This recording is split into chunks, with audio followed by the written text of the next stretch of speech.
Hey everybody, how y'all doing? Here's our first little video lecture on our government stuff, looking at kind of our ideas of what government really is and how the government works for us. Your short little videos, be pretty quick hopefully. If you have your note guide, please go to the part on where it says the Constitution, three branches, that section right there. Please go there for me if you could, I really appreciate it.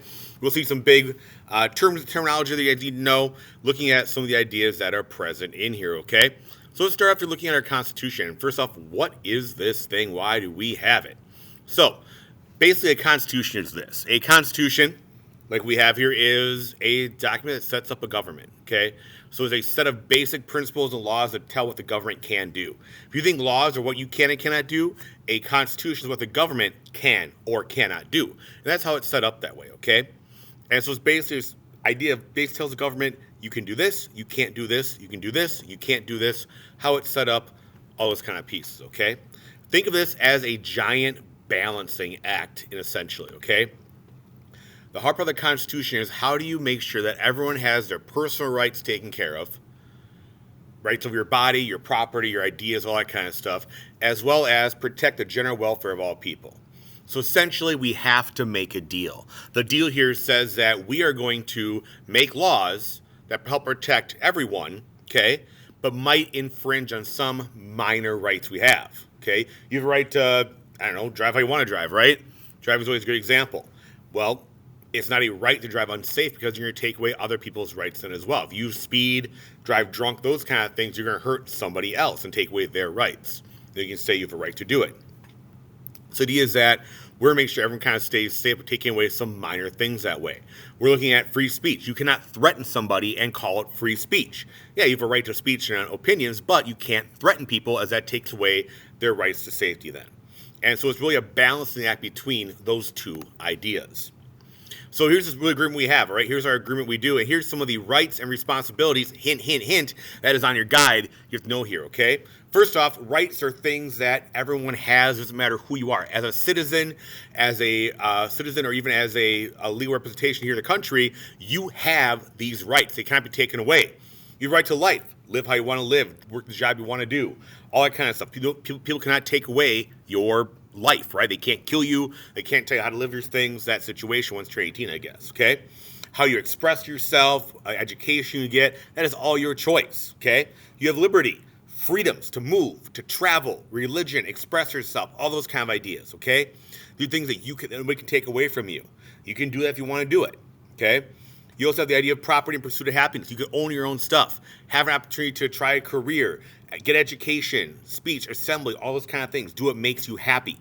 And there's some debate about how it goes in that, okay? The government's job is to protect these things right here, okay? Make sure that they're not taken away by enforcing laws. So you can't murder people, right? That protects life, that kind of stuff. You can't threaten people. That protects your liberty, that kind of stuff. You can't like steal people's stuff, right? That protects your property. Those laws are there to protect people's rights. At the same time, we have to give up some little things to get those ideas. And as part of our deal, we give consent to make those laws to protect people's rights. So what are some of the things we have to do as a citizen as part of this deal? We have to serve on juries as a citizen, right? So as part of the Sixth Amendment, we have to be there to say, hey, did the government do something right or do something wrong? Our responsibility is to go vote and vote people to help make these laws. We're also supposed to obey those laws as well and not take away other people's rights, that kind of thing. Should be helping your community out, right? Helping your community, being a good person, being a good steward, and helping people out that way. Protect nation in time of danger. Help people out, serve the military, those kind of things. Respecting authority figures. Parents, police officers, teachers, all that kind of stuff. That's kind of the group we make, okay? We are going to give up some minor rights we have to protect our big things, okay? And we agree to follow some of the laws that are there to help protect those rights. In our history, we have had multiple constitutions. We had an Articles of Federation first, way too weak, could not tax, that kind of stuff. We had money power problems after the Revolutionary War were done. We owed money to other countries. We couldn't make our bills pay, that kind of stuff. Some guys met in Philly in 1787. We're like, we're going to revise this first. Let's make a brand new one. And wrote a brand new constitution and got the states to agree to it. That is the document we have today. So as I said, before this, it wasn't real strong, okay? We had basically one branch, a weak legislative branch that made laws. They could make laws, They could not enforce laws. They could ask for money but not tax anybody. It was super, super weak because we were scared of a strong government, okay? And we were like, wow, this is just not working out for us. And that goes to our new Federal Republic, which is we finish this video off here. There are 4 big things we have to know here that we go and build our Constitution. Number 1 is that they wanted to have a limited government. Make sure that the government wasn't going to get too strong. We'll talk about checks and balances, separation of powers. That is why that exists there, okay? We'll talk about republicanism, the idea that people vote for their leaders. So my opinion gets put forward by me voting for my leaders that way, okay? Our separation of powers. We have 3 branches. Instead of having 1 branch, we have 3 different ones that have different jobs. So instead of putting all the power with a dictator or a king, we put it with 3 different branches to share all that power. And top it off then, the federal government has to share power with the state governments. That is federalism.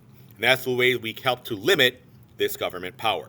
All right, I'm going to stop there for this one, guys. We'll talk about it in class and get you guys caught up a little bit. Thank you for your time. I appreciate y'all very, very much.